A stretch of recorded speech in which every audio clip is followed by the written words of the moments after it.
Well, hello everyone. Welcome again to Pete's Plants. And here's the star of our channel, Peter himself.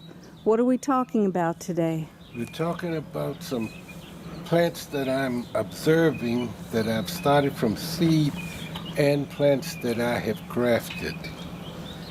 We did a previous video of 3 plants that I grafted, and they are now in bonsai training pots.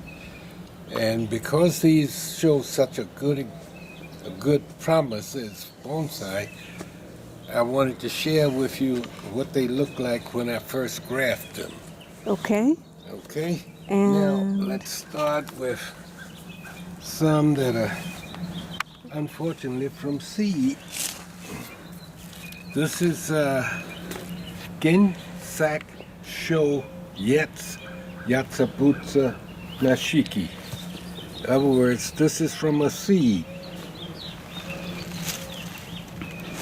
And this one is from a seed. Also, same tree. And all of these are from the same seed batch. Okay? okay. So this was growing so strong and big that I figured, well, let me put a little twist of something in the trunk. This one just showed such a unique characteristic that I just let it grow. And this one... Okay, we're getting a few too many. Let's hold off on that one.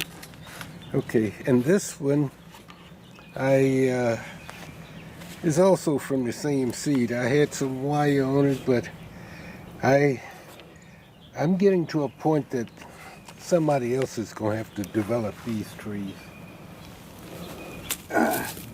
Now let's get into the ones that I have grafted.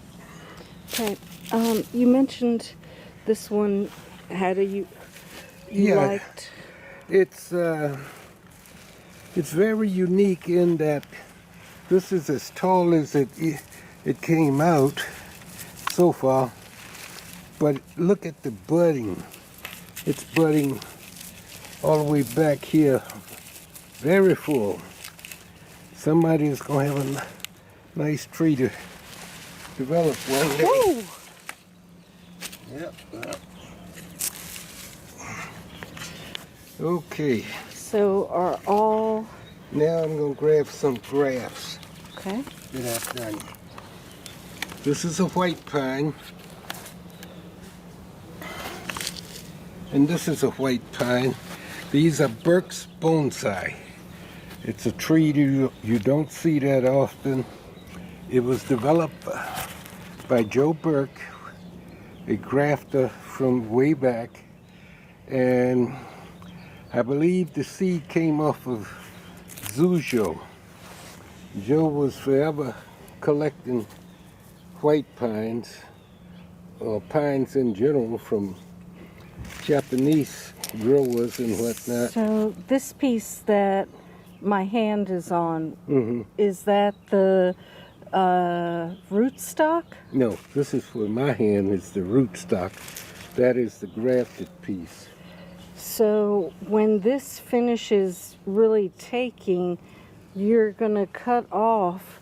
I'm going to cut this off maybe in another year or so. And this piece is the one that's growing and the material that you want. Yeah, same here. This is what I want, and this is what they refer to as the wet nurse. Okay? Okay. And I noticed those grafts are really close to the soil line.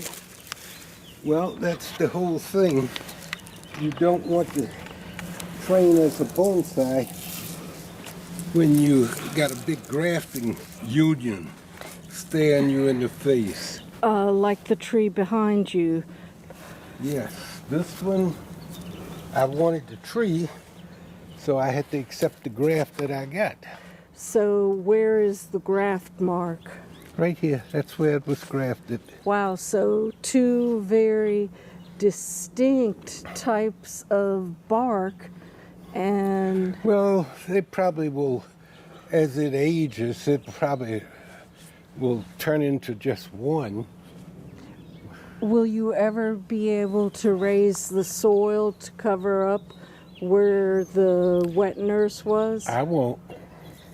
Will someone else? If they want to try it, they are welcome to try it. Okay?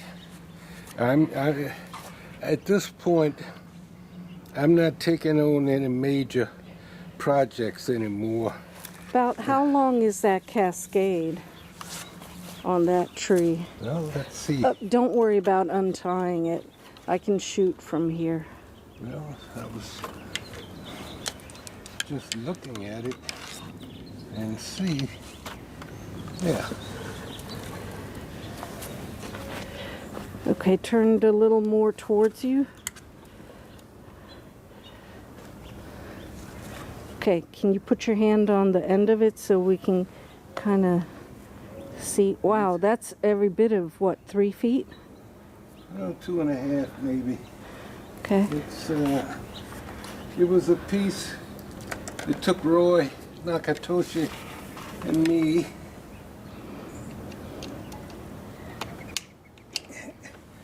two cuts, and this is the tree. It was I cut it off up here. It was a big branch, and if you look in there, and then back here was another branch. We cut those two off, bent this down, and that was it.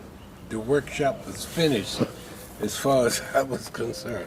Roy and I laugh about this every time we look at that tree.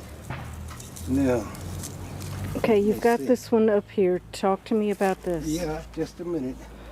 I want to get another one up there with you.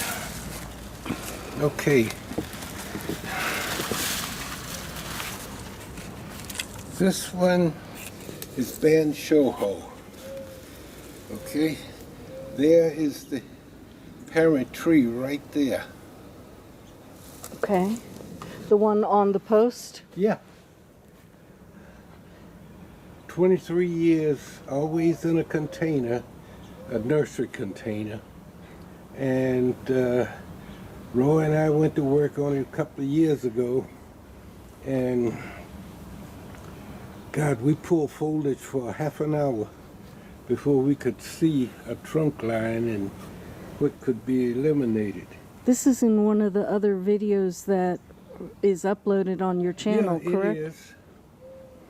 And this one is a graft that I did of that same tree. Banshoho that I grew from seed.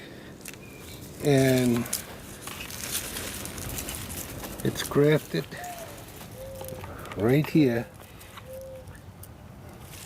Hold on, move that again. It's grafted right there. There's a major root. And when it's next transplanted, it will be planted there. So you won't even see the graft mark. Nope, that's the name of the game.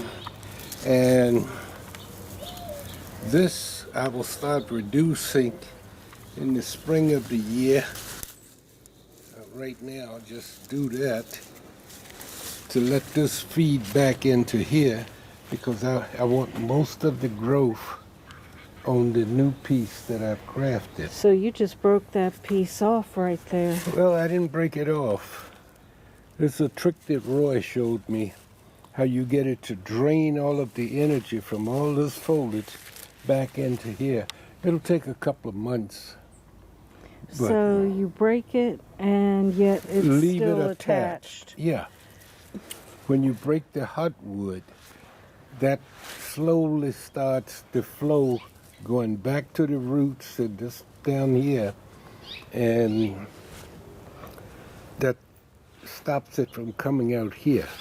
This will try to take over, and I'm going to observe it, and as it grows, then I'm going to try to control the energy. Now, by breaking it like that, you're exposing some of the inner parts of that tree. Does that tree then become vulnerable to insects? It could, but at this point it's small. And there's a larger one over there that I broke, a big branch. The one that's brown? Yeah. Okay, I'll walk over and show that so that...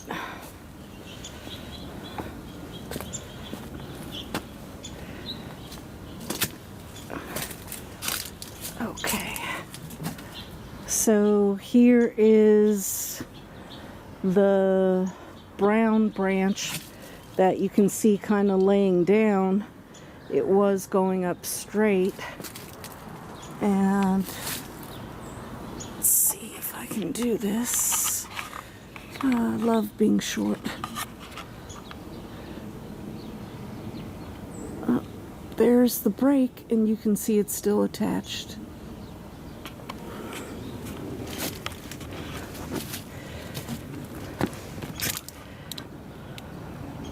Okay,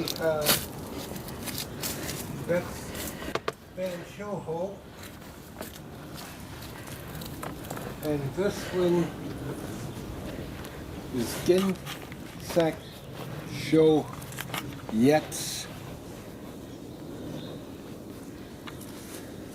A Nishiki, it's pebble bark, I guess, thing. And here you can see where the graph is. Okay. Right here. And hopefully, you know, this same trick that I have to do on this one is I don't want it to grow taller. I wanted the energy to go to this piece, the grafted piece now. And if you're wondering, the tree right back here. So this is the piece that you just broke. Yeah. Okay. I don't need it feeding everything. I want to keep the feeding back to the piece that I grafted. And you call the piece that you graft onto the wetners? Yes, that's referred to in the trade as the one that's feeding this until this takes over. And the whole purpose of grafting is what? To reproduce identical to what the parent tree is. Now, this tree, I grew it for a number of years. Here it is, 23 years old. I got the piece from Canosium Garden out in West Coast, Bob Fincham, and this was also always in a container. But if you'll notice, after 23 years, it has a nice trunk. Put your hand around that again for comparison. Okay, thank you. Now, the problem with this was I was not paying attention to it as it was growing. It ended up getting quite tall, so I had to sacrifice all of that top growth to put it to design the bonsai and everything. Why? Well, a piece like that, way up there, 6 feet tall, you don't want a bonsai. You want the bonsai to be within a certain size. What is the recommended size for bonsai? Well, it depends on who you're talking to and whatnot. I don't want anything over 3 feet. And now I've cut back to 18 inches because as you age, trees get heavy. Now, I got one more graft that I want to share with you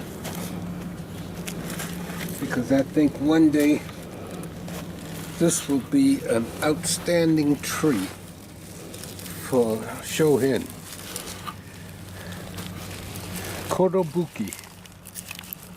There's a piece that I grafted, and I'll show you the parent tree shortly. When did you do this graft? Let's see. Well, this one, the label has come off 2 years ago. And it's a rewarding little thing. What makes that tree so interesting to you? Come here. There's the parent tree. Okay? You see how short the needles are? And I've gotten it kind of healthy. Now I can start concentrate on developing it and growing it. And maybe one day somebody will have a nice tree to work with. I have to keep in mind that I'm not getting younger, I'm getting older, and hence I have to plan for other people to take over and do this stuff. This has really been a learning experience in which tree is doing well. Now there's one other one that I found got through horse trading with a fellow from the American Conifer Society. It's called Ishi. Was that roots Nashiki. coming out of the bottom of that one? Yeah. Can you show me that, please? A couple of them, the roots are coming out. Hold on. So roots coming out the bottom, that would indicate a pretty healthy tree, huh? Well, one would like to think so.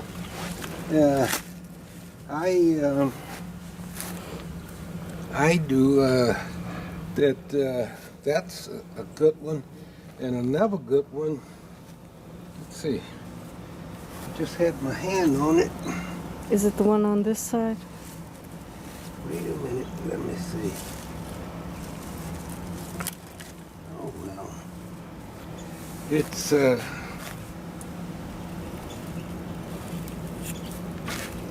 no, that's Banshoho.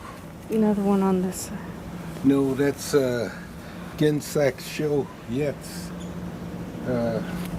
Hey, that's some pretty nifty headgear you got. Where'd you get that? What? The hat? Your mom made it for me. Just a minute. Well, I can show you the parent tree. I got a few pieces grafted. This right here, it's best I can find out, it's never been introduced to the trade. It caulks up nice and it produces a nice base.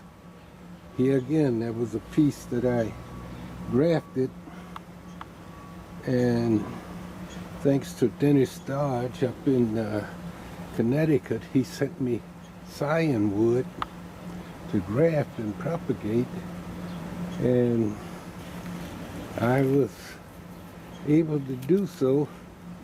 Unfortunately, Dennis is no longer with us now, so I propagate that tree in memory of him. So, but when you slow down, Mother Nature and Father Time catch up with you.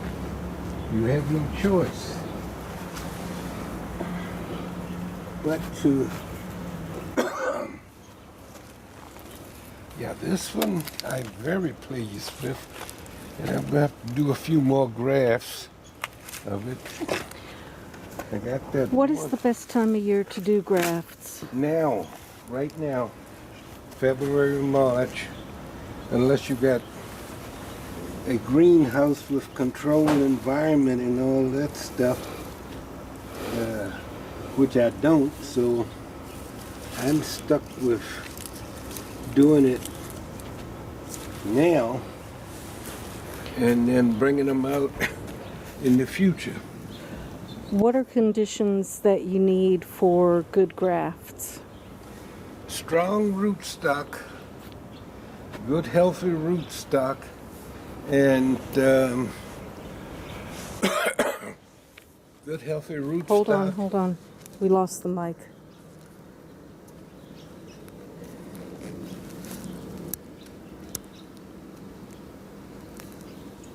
Try again. For grafting, you need strong rootstock. Try your mic. There you go. Okay. Good. You need strong rootstock, healthy scion wood, and Scion being the piece that you you want to put- reproduce. yep, into the rootstock. So Okay.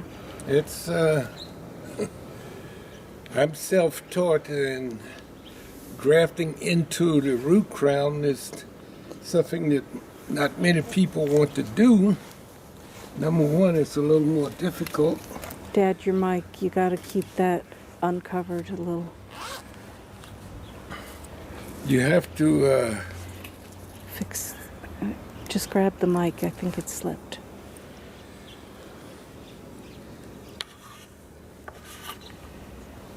okay. Try turning it on, because Where? the side. Right here? Should flash blue. It is. It's flashing now, so. Yeah, so this is why March the 1st, I'm going to teach or do a demo of grafting. And then if people are really interested in such pines, they need to start developing rootstock, and we go from there. Where is the class that you're teaching March 1st?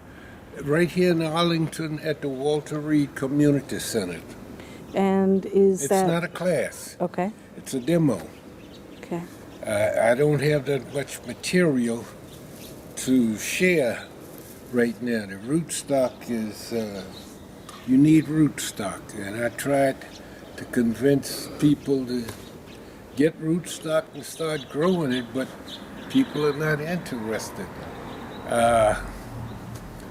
Let me show you one other thing, and then we're going to wrap it up. Okay.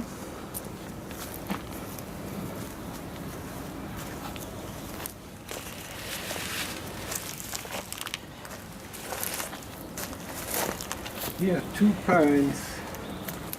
Kind of jiggle your mic, Dad. Huh? Speak into the mic. Here, 2 pines that I've been toying with.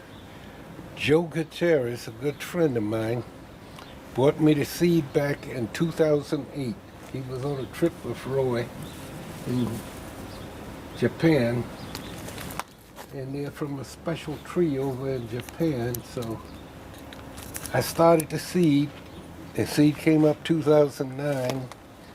In 2010, they were potted individually, and then 2011 and 12, I started toying with it, and Roy showed me how to put all kinds of twist and bend in there. And then I started working with John Kirby every time the club would invite him down for a workshop, and he convinced me to make mame out of them. So here What they is are. mame? Very small bonsai. This is a sacrifice branch, and this is a sacrifice branch. Yeah, that thing is about 4 feet tall. Yeah, 3 to 4 feet. So as that thing shakes, it shakes down here, so I should start getting a nice base. But here again, I say somebody else can continue working with it. I'm happy with what I have so far, so I will probably get rid of the sacrifice branch this year. That one almost looks like it's twirled on itself. Well, it was learning how to twist and turn and keep it from, get a nice lot of movement down here. And John Kirby showed me how to keep it from going hog wild and getting a nice base. So, and this one, Hold on. I'm running into a stone. Go ahead. yeah, so pretty much this is it. It's time for me to start reducing what I'm working on. This is a grafted piece of Banshoho. It's coming up on 5 years old. And some people would want to go to work on it now. Well, I'm not. And these will be my new stock plants for grafting. So, Okay. I've talked enough now. Okay. That's it for today.